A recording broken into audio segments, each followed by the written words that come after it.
अस्सलाम वालेकुम नाजरीन, आप अली गौहर ऑफिशियल देख रहे हैं, हमारे साथ रहिएगा। नाजरीन, एक जुमला आप हमेशा सुनते हैं, सफ़र मदीने दा हर वार बड़ा सोना। हज पर जाने वाले आज़मीन हज जो हैं वो हज की अदायगी के बाद वापस आ चुके हैं। क्या ख़यालात होते हैं, क्या जज्बात होते हैं जब वो काबतुल्लाह को देखते हैं, जब वो रोज़ा रसूल पर पहुँचते हैं। इबादत के साथ साथ किस तरह से उनके अयाम गुजरते हैं और इसमें क्या मोटिवेशनल वर्ड्स हमारे लिए हो सकते हैं, क्या स्पिरिचुअल थिंकिंग हमारे लिए हो सकती है। नाज़रीन, हज से वापस आने वाली एक शख्सियत से आपकी मुलाकात करवा रहे हैं, फैसलाबाद से उनका तलक है, यकीनन आप उन्हें जानते होंगे। गाजी मोहम्मद उमर हमारे साथ मौजूद हैं, उनसे बात करेंगे और उनसे जानेंगे किस तरह से ये सफ़र जो है इसके हवाले से प्लान किया, और ये भी बताएँ कि वहाँ पर क्या एहसास थे, क्या जज्बात थे, क्या उनको लफ्ज़ों में बयान किया जा सकता है। और बताइएगा हमें रूहानी तौर पर और जिस तरह से बतौर मुस्लिम हमें किस अंदाज़ में सोचने की, किस अंदाज़ की फ़िक्र की ज़रूरत है, किस तरह से हम अपने मौजूदा हालात को, अपने जिस्मानी अंदाज़ को, अपने रूहानी अंदाज़ को बेहतर बना सकते हैं। इस हवाले से बताइएगा। नाज़रीन, चलते हैं, उनसे बात करते हैं, उनसे उनके हज की जर्नी के बारे में जानते हैं, कैसे प्लान किया, कैसे पहुँचे, क्या दुआएँ हुई और वहाँ क्या जज्बात और एहसास थे। गाजी मोहम्मद उमर हमारे साथ मौजूद होंगे, उनसे बात करते हैं। जी गाजी साहब, बताइएगा, कुछ अहवाल बताइएगा अपनी जर्नी के। जी, औज़ुबिल्लाहि मिनश्शैतानिर्रजीम, बिस्मिल्लाहिर्रहमानिर्रहीम। अल्हम्दुलिल्लाह, अल्लाह का बहुत ही बड़ा एहसान और करम कि अल्लाह ने मुझे ये तीसरी दफ़ा अपने घर की ज़ियारत नसीब की।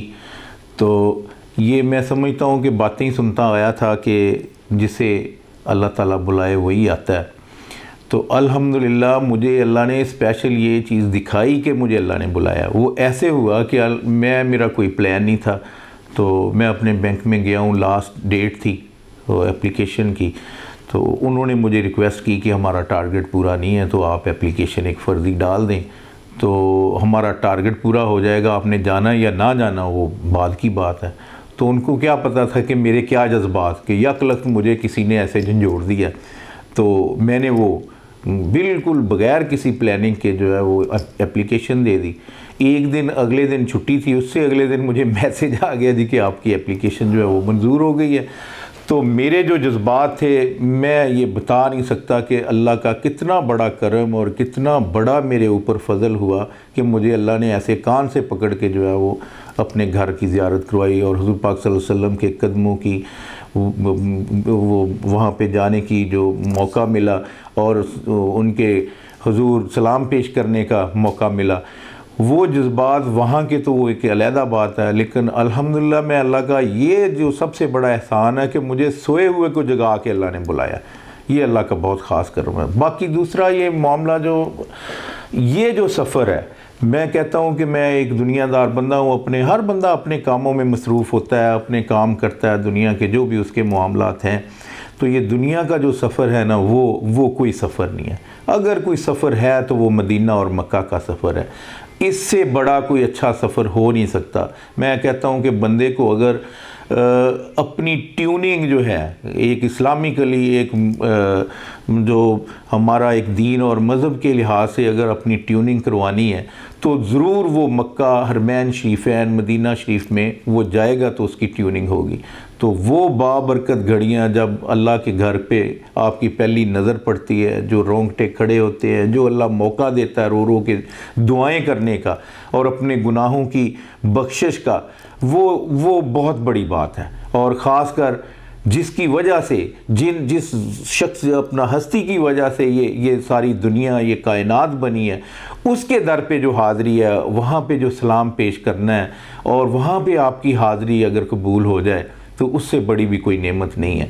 तो अल्लाह ताला, मैं कहता हूँ कि हर मुसलमान भाई को मौका दे, उसकी ज़िंदगी में बार बार उसको मौका दे ताकि वो अपनी ट्यूनिंग करवाए। और बाद में ज़ाहिर है ये हमारे ऊपर फ़र्ज़ है। अल्लाह ताला मौका देता है, बार बार आपको मौका देता है कि आप जो अपने अंदर मुख्तलिफ़ मामलात जो हैं उसमें तब्दीली लाएं और अपने आप एक अंदर अपने जो है वो तब्दीली की वजह से आप एक अच्छे मुसलमान की तरह वो उभर के सामने आए। तो वो अगर हम में तब्दीली नहीं आती, जैसे मैं अपने आप में तब्दीली ये फ़ील करता हूँ कि अल्हम्दुलिल्लाह मैं जब से हज करके आया हूँ कोशिश कर रहा हूँ कि मैं 5 वक्त नमाज़ पढ़ूँ, कोशिश कर रहा हूँ कि मेरे मामलात अच्छे से अच्छे हों, किसी से ज़्यादती ना हो, किसी के साथ मैं झूठ ना बोलूँ, किसी के साथ मैं कोई गलत बात ना करूँ।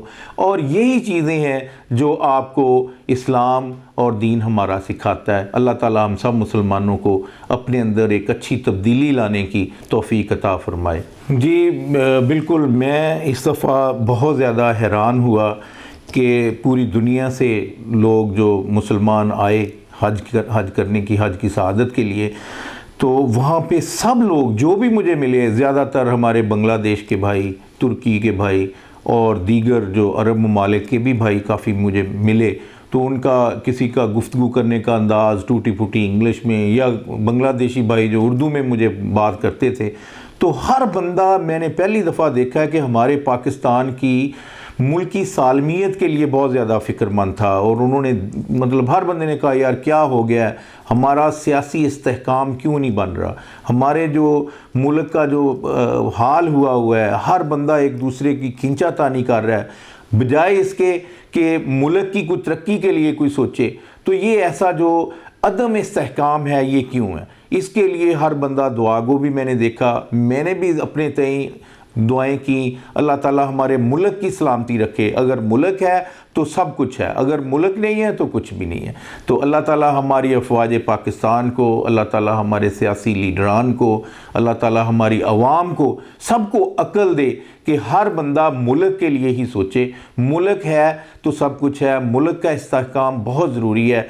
मैं और दीगर लोग हम आने जाने वाले हैं, आज मैं चला गया, कल किसी और ने चले जाना है। यहाँ रहना तो अल्लाह का नाम रहना है। हमारा पाकिस्तान रहे, अल्लाह ताला ता क़यामत इसको सदा सलामत और शादाब रखे।